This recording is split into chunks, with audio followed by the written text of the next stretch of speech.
Hey guys, in today's video, we're going to do something a little bit different. Instead of doing a traditional market update with a bunch of numbers, we're going to dive into the MLS and we're going to go through listings in different areas throughout New Hampshire and see what's happened over the past 30 days. Now, right now, I'm currently logged into the MLS and we're going to go over to the search feature here and we're going to take a look at some various towns and cities throughout New Hampshire and see what's been going on over the past month. Now, we'll start off with the capital of New Hampshire, which is Concord, and we'll look at single-family homes for this example. All right, so I've inputted the data now, and I've gone back exactly 1 month from the time of filming this video, and we have 14 results for closed properties in Concord. Now, you can see I haven't set any boundaries as far as the price point goes. You'll see the lowest over here being $250, and if I scroll to the bottom, we have the highest priced property of $915,000. Now let's take a look at this property. I believe I did see this property initially when it came onto the market back in January. Looks like it didn't end up closing until March 21st. So as you can see, this one actually closed for the exact price that it was listed at. Now, one thing you might not be able to see if you don't have access to the MLS is if there were any seller concessions. Based on the information provided for this property, I wasn't able to see if there were any seller concessions, so we'll just assume that it actually did sell for this price at $915,000. Another thing to note is that it was purchased with a conventional loan and the appraisal was done. So that tells me if there was an appraisal gap, the buyers did bring money to the table. Now, we're not going to dig too far into the actual details of the listing, but if we look here at the history, we'll see how long it sat on the market. So you can see this property was initially listed on January 21st and it was under contract by February 1st. Now you're going to see the difference here where it says active under contract and pending. They're technically the same thing, but active under contract is usually the first term you would see. And then as it gets closer to the actual closing date and the contingencies have been met, then the listing agent might go in and update it to pending. As for the actual time frame, it was about a month and a half, which is pretty standard. Usually an escrow period is about 30 to 45 days. Could be higher, could be a bit lower. It just depends on the seller situation and what type of financing the buyer's using. In general, if the buyer's using cash, they could close in as little as a week to even 2 weeks. Whereas with bank financing, if it's a conventional loan, a lot of lenders can be pretty quick. So you could be in the 2 to 3 week mark. Whereas with FHA and VA financing, it can take a little bit longer depending on the condition of the property, but in general, they can be about the same as conventional loans. All right, so let's take a look at another property in Concord at a slightly lower price point here. So we've got this one at $497, and we could see that it closed for about $2,000 under the list price on April 11th, 2023. Now, it does look like there were no seller concessions, but it was a conventional loan and an appraisal was done. Now, the reason I'm even mentioning that is because most of the time you will need to have an appraisal done when you're using financing.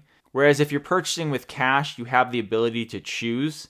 Whereas in some situations, if you're putting enough money down, the lender might not require an appraisal. Now, I'm not able to see if there were any appraisal gaps. And basically what that means is a buyer is willing to cover a specific amount if the property appraises lower. So for instance, if a property is listed at $500,000 and a buyer makes an offer for the full amount and they have an appraisal gap of $50,000, that would mean if the property appraised at $450,000, the buyer would cover the gap of $50,000. Therefore, the seller would end up netting the $500,000. But keep in mind, in this situation, you would be coming out of pocket with that difference at closing because the lender's only going to provide funding for the amount the property appraises for. Now, I'm not seeing that as much in the current market, but just a few years ago, that was very, very common. And then lastly, we'll go down and look at one of the lower price listings here. We could take a look at the one for $250,000. You could see this one closed for $5,000 over the list price on March 30th, 2023. Now, this one was actually purchased with FHA financing and there was a seller concession. However, I'm not able to see the specific amount, but I would assume that it was probably enough to cover the buyer's closing costs. Generally, the closing costs can be anywhere between 2 and 5%, so if you were to ask for a seller concession, it might be in the ballpark of 3%. Now, with FHA loans, you're able to put a little bit less money down than, say, a conventional mortgage, although with an FHA, it needs to be a primary residence. And although 3.5% down is pretty common for an FHA loan, it really depends on your credit score. Now, another thing to keep in mind with seller concessions is that various loan types have a max amount that can be contributed. So if we go over here to Rocket Mortgage website, we can scroll down and take a look at what the limits are for each type of loan. And as you can see here, conventional loans actually vary depending on how much money you're putting down. As you can see here, it ranges quite a bit from as low as 3% for a primary residence, or even 2% if it's an investment property, up to 9% if you're putting more than 25% down. Now for FHA loans, it's just one amount, and that is up to 6%. And then you get into USDA loans, which is 6%. And if you're not familiar with them, they're very common in more rural areas. If you go onto Google and search USDA map, you'll be able to find a map where you can input a property address and see if it actually qualifies for that type of financing. Now, it's nice because it allows you to purchase a home with zero money down. Although the one stipulation is that anyone on the actual mortgage needs to live in the property. And then as you can see just below that, for VA loans, it's up to 4%. So these are all really important numbers to know, and your real estate agent or your lender will definitely be familiar with them when it comes to seller concessions. Now we're hopping back over to the MLS here, and we're going to head over to Manchester now and take a look at some listings. Alright, so you can see the lowest listing in the last month was $215,000. And if I scroll all the way down, we have a property for $900,000. And keep in mind, right now I have it set for single family homes and not condos. Now, if we look at this listing here for $900,000, we can see it closed on April 3rd for $1,000 over the initial list price. Now, I don't know if there was a seller concession, but I highly doubt it considering this was a cash sale that had no appraisal done. That is something I've been seeing lately as far as cash transactions. If it is purchased in cash, they usually are offering around the list price or slightly below, whereas with conventional financing or any other type, they're generally going at list price or above. Now, if we take a look at the history here, it was initially listed on January 5th for $925, and then they dropped the price by $26,000 on January 30th, and then shortly after on February 6th, it went under contract, and then it ultimately sold for just $1,000 over that price. Now, let's take a look here somewhere in the mid-range. So we'll take a look at this one here that sold for $500,000 on March 24th, which was $20,100 over the list price. Now, this one was conventional financing, and it doesn't look like there was a seller concession, and at the same time, it also looks like there wasn't an appraisal. So that likely tells me the buyer put down a significant amount of money. And this isn't a very desirable location in Manchester, so I'm not surprised that it went so far above list price. If we go here to the history, we can take a look. It was listed on February 3rd for $479,900. And then it went under contract 5 days later on the 8th, and then it eventually closed on the 24th. All right, so we'll jump back and look at one more listing here in Manchester, and I want to go somewhere in the threes.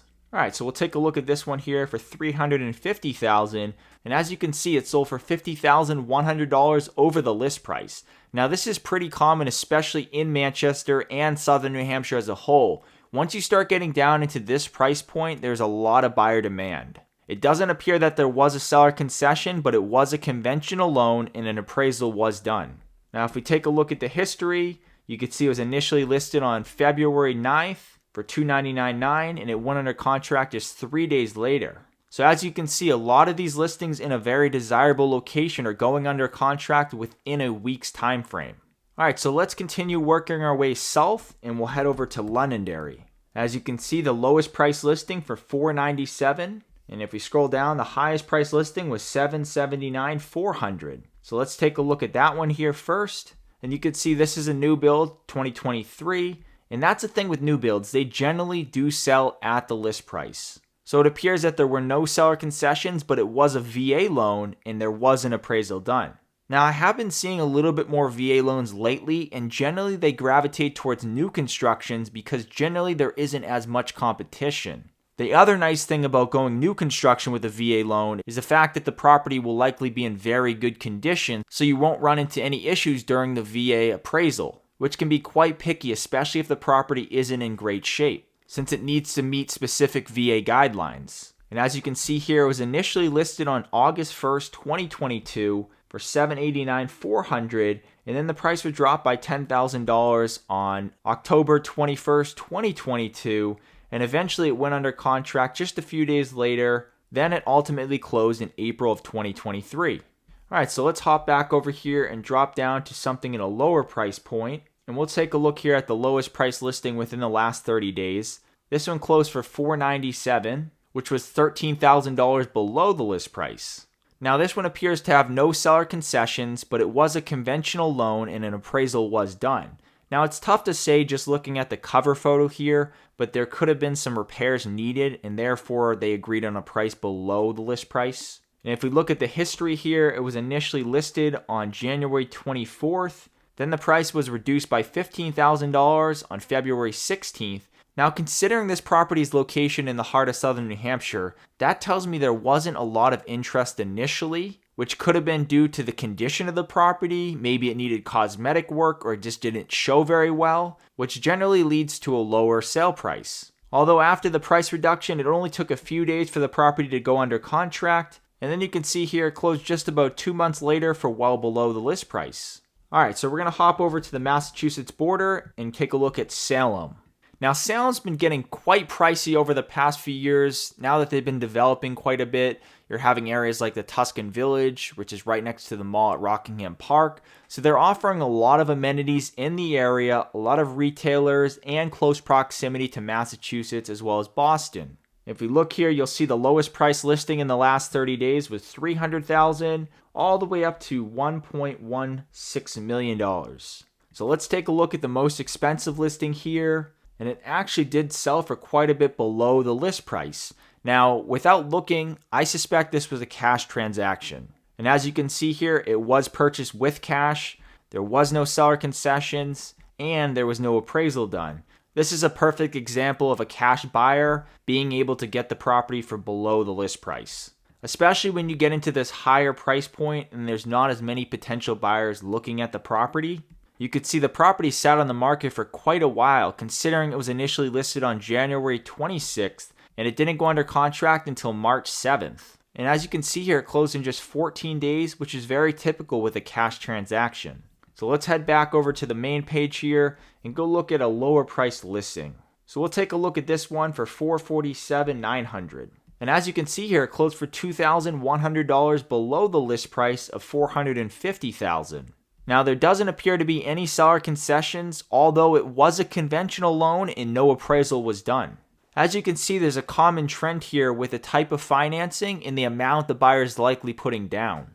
A lot of these buyers might have the cash to purchase the home in full, but they want to keep some money in reserves just in case something comes up. And at the same time, if you can leverage the bank's money and keep more money on hand for investing or other things in your business, it likely makes sense. So as we can see here in the history, it's a bit interesting. It was initially listed on December 7th of 2022 for $450,000, and then it was removed on February 14th. Then it was put back on the market a day later for $450,000 and then went under contract just 8 days later. This is a bit surprising considering the time frame, as you'd expect a seller to take the property down before the holidays and then relist it after the holidays. Whereas in this situation, they kept it up throughout the holidays and then decided to remove it just after and then put it back up a day later. This was likely to draw more interest to the property if it had been overlooked during the holidays. Alright, so now we're going to start getting into some of these higher end markets, starting off with Wyndham.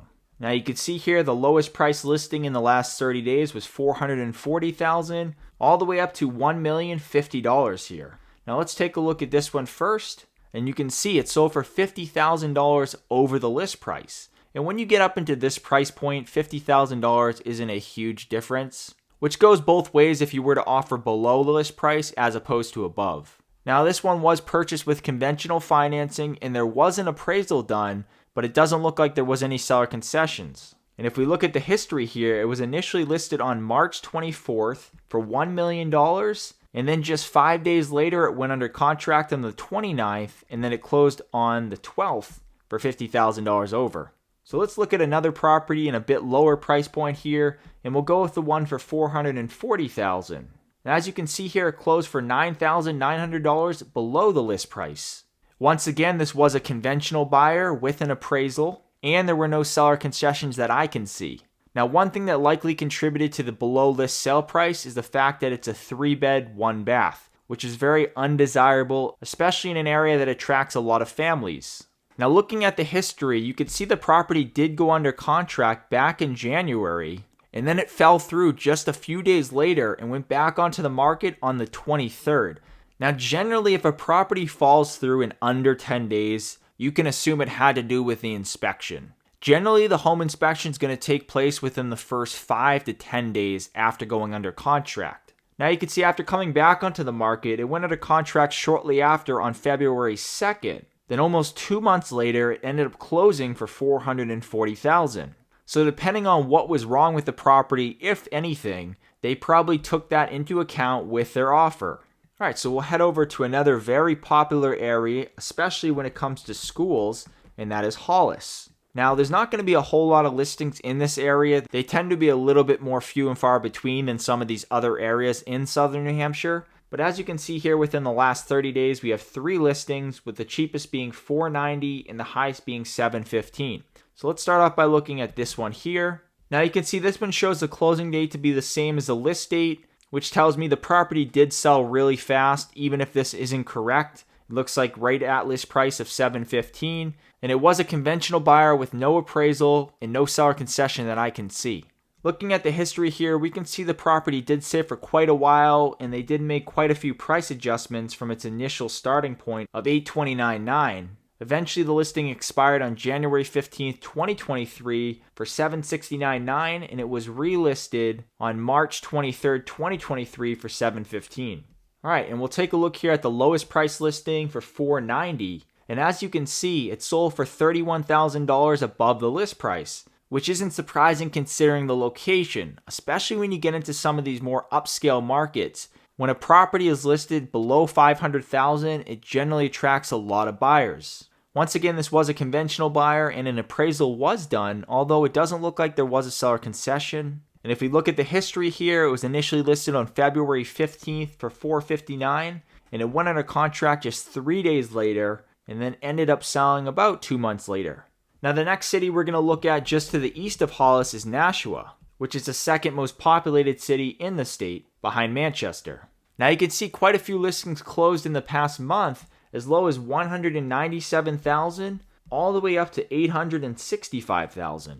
Now, let's take a look here at the highest priced one, and you can see this is a new build, which actually sold for quite a bit below the list price. Now, this was a conventional buyer and there was an appraisal done, and I suspect in this case the property might have appraised below that initial list price, therefore the price was adjusted. It also doesn't look like there was any seller concession for this property. And if we look at the history, it was initially listed on December 14th, and then they did make a slight price reduction on February 4th, 2023. Then shortly after that, it went under contract. And you could see here's an example of it going from under contract to pending as the transaction progressed. And then ultimately it closed just over a month later for quite a bit below the list price. Now let's go take a look at one of the lower price listings here. And we'll take a look at this one for $197,000, which is a bit surprising considering it's located within the heart of southern New Hampshire. And as we can see here, it closed for $33,000 below the initial list price. So I suspect that the fact that it was quite dated. Now, there's a few things that likely played into this sale price, the first being that it was a cash buyer, the second being that it's in a very populated area that might not be the most desirable, and the last thing is that the property doesn't appear to be in the best condition and needed quite a bit of cosmetic work. And once again, if we look at the history, it was initially listed on March 9th, 2023 for $230,000, and then it went under contract just 4 days later, then ended up falling through just 4 days after that, which tells me it was likely due to the inspection. Then you can see it sat for a little while and then ended up going under contract again, and then ultimately sold for quite a bit below the list price. Now we're going to make our way to another high price market, which is the town of Bedford. Now you can see the lowest price listing in the past 30 days was $450,000 all the way up to $1.6 million. So let's go ahead and take a look at the highest price listing here, and you can see it actually closed for the list price. Now, when you get into this higher price point, there's a lot of cash buyers, especially when you get up into the Lakes region. Now, this one was a cash buyer, so there was no appraisal done. And although it did sit on the market for quite a bit, when it went under contract, it ended up closing just over a month later. Now, let's go down and take a look at one of the lower price listings in Bedford. And surprisingly, this one only closed for $1,000 above the list price. Now, once again, this was a cash buyer and there was no appraisal completed. So this tells me speed was likely a factor in the seller's decision, seeing as the property was initially listed on February 4th, and then it went under contract on February 13th, and then just over a month later, it ended up closing. Now, sometimes sellers will go with a cash buyer for the ease of the transaction. Usually a cash buyer isn't going to have an appraisal done, and there's no financing contingency. Plus, sometimes cash buyers are even willing to waive the inspection contingency if it's a competitive situation, ultimately allowing their offer to stand out over all others. Now we're going to make our way just west of Manchester to the town of New Boston. And as we can see here, the lowest price listing was $350,000 and the highest price being $665,000 within the past 30 days. So let's take a look here at the highest priced one, and you can see it sold for $15,000 over the list price. Now this was a VA buyer and there was an appraisal done, but it doesn't appear that there was any seller concessions. And it does surprise me a little bit considering the property was initially listed on December 21st for $650,000, and then it ended up going under contract just 6 days later. Then it did end up falling through on January 4th, which was just 7 days later, so it was likely contributed to the inspection period. Now it took about a month after that to eventually go back under contract and ultimately closed in March. Now I can't say for sure whether it was a competitive situation, but sometimes with VA buyers, they just tend to go above the list price to make sure that they can secure the property. Seeing as the VA appraisal would definitely affect the transaction if it did come in low. Now one thing some buyers do if they really like the property is to offer over the list price if it's a competitive situation, although it doesn't lock you into the actual transaction in the event that the appraisal comes in low, seeing as you have a financing contingency which likely has a satisfactory appraisal as one of the conditions on your pre-approval letter. Which means if the property ended up appraising below the purchase price, you'd have the opportunity to renegotiate the price with the seller and try to come to some common ground, unless you did have an appraisal gap in your offer like I mentioned earlier. Alright, so the last town we're going to take a look at in today's video is Bow, which is located just between Concord and Manchester. Now you can see in the past 30 days, the lowest price listing was $330,000 all the way up to $860,000. So let's take a look here at the highest priced one. And first thing we can see here is that it closed for $215,000 below the list price, which is very abnormal, especially in a town like Bow. Now we can see it was a cash buyer, so there was no appraisal done and also no seller concession, but that doesn't necessarily dictate a sale price that far below the list price. And if we look at the history, it was initially listed on March 8th, and then 10 days later it went under contract. Then within a matter of weeks it closed, which tells me that speed was likely a factor in the seller's decision here. Although this would be an interesting one to look at in more detail to figure out what was really going on behind the scenes. Because even though cash generally helps to strengthen your offer, in most cases you won't be able to come in this far below the list price. Alright, so we'll finish off with the lowest price listing here for $330,000, which we can see was just $100 over the list price. And you'll see this a lot with agents just rounding up, especially when it's a $100 difference, and there's no rhyme or reason, although it does help to make it look a little bit better. And it looks like this one was a conventional buyer and there was an appraisal done, but it doesn't appear that there was any seller concessions. Now if we look at the history on this particular listing, we can see it was initially listed on February 9th, and then 3 days later it went under contract, and then about 2 months later it eventually closed. Now one of the reasons this property likely didn't sell for a whole lot compared to a lot of other listings in the area is the fact that it's a 2-bed, 2-bath, which goes hand in hand with my example from earlier when you have a 3-bed, 1-bath. It's just not as desirable as a 3-bed, 2-bath or even a 4-bed, 3-bath home. Although I will say it's a lot easier to add an extra bedroom than to add an extra bathroom to a home. Now as you can see from all of the listings we've looked at today, the majority of buyers are using conventional loans, with a fair amount of cash buyers in the higher price point. And ultimately, we're not seeing a whole lot of VA or FHA buyers currently. And that might be due to the fact that you can get low down payment conventional loans and in most cases pay less PMI. With that being said, I hope you guys enjoyed the video. Thanks for watching. I'll see you in the next one.